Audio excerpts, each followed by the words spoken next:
Clearly, investors are looking for clarity in the new president's agenda ahead of meeting later this week with the Chinese president. Joining me now is Liz Peek of the Fiscal Times and Dan Mitchell of the Cato Institute. Liz, let's go to what happened in the markets today because we were down most. We went into a triple-digit loss exactly at the time that the Democrats announced the Gorsuch vote would have to go nuclear. Did that affect the market at all? Look, I think it's been clear for some time that Neil Gorsuch is going to sit on the Supreme Court no matter what Democrats do. And to tell you the truth, for the Republican brand right now, I don't think it's all bad for them to come out and use the nuclear option. I think people who have given, voters who have given Republicans the White House and both parts of Congress are ready for them to assert themselves. So, look, Gorsuch has had 2,700 appeals cases that he's ruled on. He's ruled with the majority 95% of the time. For Schumer to assert that he's not in the majority or not sort of a mainstream candidate is ridiculous, and everybody knows it. This is pure politics. Following Liz's logic, then, the market did make this comeback. It almost went positive today at the end of the day, just barely negative. Is that because the market kind of absorbed all this? That yes, they'll go nuclear, but Gorsuch will be in? Because there are a lot of Supreme Court decisions that are going to affect business in the coming years.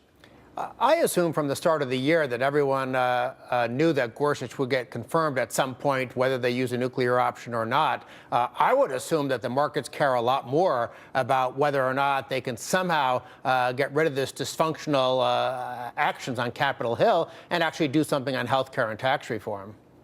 All right, and the president pushing for health care replacement, tweeting, quote, talks on repealing and replacing Obamacare are and have been going on and will continue until such time as a deal is hopefully struck.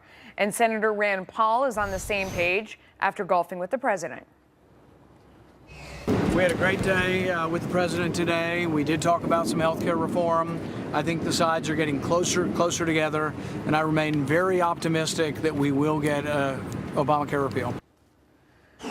All right, joining me now is Congressman David Schweikert. He is from Arizona. He's a member of the House Ways and Means Committee, and he is with the House Freedom Caucus as well. And you have a very cute guest there who's going to take the entire interview from you. I mean, let me tell you, putting an adorable child next to you on camera is very dangerous. Everybody's only looking at her. Who is that? Yeah, I've learned multiple. This is actually my little girl. She's 18 months today, and and my wife keeps trying to remind me that this is why we go through this, 5-hour flight to get here from Arizona, is to battle for her future. Oh, wow. So what does she think about the health care push? I mean, do you have her there, lobbying people, kind of bringing some sanity and wisdom to the whole conversation? Melissa, you're actually brilliant. We were thinking of using her as saying, don't give me your vote, give it for her. See if the perfect little girl is useful in helping whip the remaining votes. Yeah, because none of my children are, and I know they're watching at home, so forgive me, kids, but none of them behave that well and are sort of that quiet and cooperative. So that's very impressive. My wife and I spent almost a decade trying to adopt, and we won the lottery. We are the luckiest couple you can imagine, and we got the perfect little girl. Oh, that's so beautiful. Well, now I have to ask you about health care after all that. How close are we to a deal, especially with this gem you have there? How close are we? It was an interesting weekend. A couple of us spent a big chunk of the weekend talking not with members, but with sort of technical policy staff to sort of understand, because if you actually listen to the right and the left of our conference, everyone is fixated on what are we doing to lower premiums in those small group and individual market. And I think we may be getting closer. It's hard to draft. It's technical, but I think we're getting closer. If you have a bottle or a pacifier, this is the moment for that. I'm just saying, I have a 21-year-old myself, so something to eat would be perfect at this moment. But let me tell you, you say you want to bring premiums down. The argument against that was the idea that it had to be done in steps last time. Yeah. I think a lot of people outside the Beltway said, you guys make the rules. How come you're saying the rules are preventing you from doing what you need to do? Is there a chance to bring it all together this time? Well, yes, and we're still going to have to do the 3 silos. Even with what may happen in the Senate in regards to Gorsuch, I'm assuming the Senate won't completely blow up their filibuster rule. So we're still going to have to move the base bill in a reconcilable fashion. That means subject to all these crazy rules in the Senate. So that ends up creating a very narrow cast specialty bill. We're finally starting to get a list from HHS, Dr. Price over there, of the number of things he's going to be able to do to create options in the market, create sort of competition and price efficiency. And then the third is the big silo, and that is what can we do that's policy but has to find 60 votes in the Senate. Okay, I have to say you're a genius, because everyone out there is just nodding their head agreeing with you. We have no idea what you said because your daughter is just way too cute.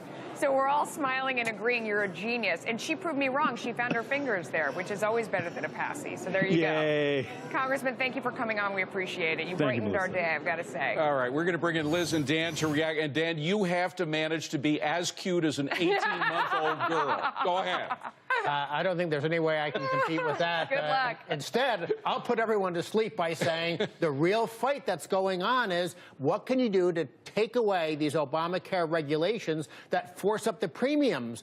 But if you have these rules on reconciliation and if the Senate won't agree, and then, of course, Republicans are also worried about, well, what if this means someone's uninsured? Is that going to create a bad news cycle for us, 18 months down the road? These are all these moving pieces they're trying to figure out. I just hope they figure them out, because they need to get this done, and then they need to fix some of the real bad warts in our tax code. All right, Liz, 18-month-old girls are adorable. That's absolutely true. It's also true that we all die and have to pay taxes. Taxes are the things that concern Americans the most, I think, right now, in terms of their own pocketbook issues. Are we going to see the same kind of infighting that we saw among Republicans on taxes as we did on health care? I'm afraid it could be even worse, and here's why. Again, you're going through the reconciliation process, and that means you basically have to be revenue neutral for 10 years and beyond. That's an incredibly heavy lift when you're trying to lower tax rates, not only for individuals but for businesses. And therefore, you have to have an adjusting mechanism, and what they've with this border adjustment tax, which is highly controversial. A lot of people on the right really don't like it because it's a very easy thing to sort of slide upwards, sort of under cover of darkness. A VAT in Europe gets higher and higher. There's never any end in sight, and they're worried that the border adjustment tax would That's have why the free same. market economists hate the value-added tax, because it's so easy for politicians to raise. But Dan, hasn't there been a learning curve for the president? Won't he sort of jump ahead of some of these roadblocks on taxes and get something done? I suspect at the end of the day, and I wrote about this just this morning, that Trump is going to say, a pox on all of you. Let's just go back to what I talked about in the campaign, do a big corporate tax rate reduction, because in one fell swoop, that could, I think, dramatically boost U.S. competitiveness, make us a magnet for jobs and investment instead of driving them away. So I wouldn't be surprised if I had to predict that's what we'll get at the end of the year. Liz and Dan, you did a remarkably fine job of somehow managing to rise above an 18-month-old girl. I don't know if you made it, but we'll let you know about the ratings later.